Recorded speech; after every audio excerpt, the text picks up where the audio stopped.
হাদিসে আসছে আলা হালাকাতির রিজাল হিনা আতাউন নিসা, পুরুষ ওই সময় ধ্বংস হয়ে যাবে যেই সময় নারীর আনুগত্য করবে। পুরুষ ওই সময় ধ্বংস হয়ে যাবে যেই সময় নারীর আনুগত্য করবে। পুরুষ ওই সময় ধ্বংস হয়ে যাবে যেই সময় নারীর কথা অনুযায়ী চলবে। এক রাজা বলে দেশের জন্য অনেক কিছু করছে, তো মন্ত্রী বলতেছে এত কিছু কার জন্য করেন?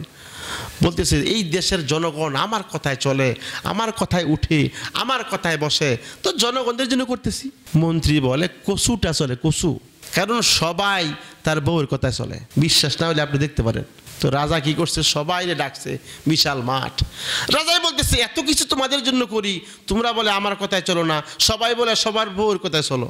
তো দেখো যারা আমার কথায় চলো তাদের সাথে আমি আসি, যারা আমার কথায় না চইলা বউর কথায় চলো তাদের সাথে আমি নাই। এটা কাজ করো, যারা আমার কথায় চলো ডান দিকে আসো, যারা আমার কথায় চলো না বাম দিকে চলে যাও।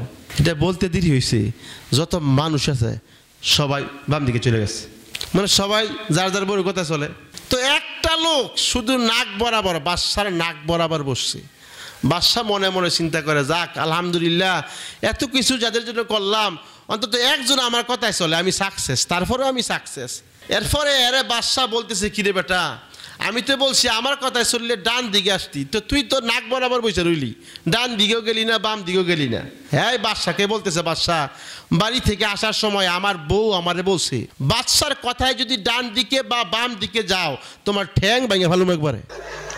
তো আমি বাদশা আমার বউর কথায় আমি 1 ইঞ্চিও জায়গা থেকে নড়ি নাই, আমার স্ত্রীর কথায় আমি ডানেও যাই নাই বামেও যাই নাই। আল্লাহ নবীজি বলছেন আলা হালাকাতির রিজাল হিনা আতাউন নিসা,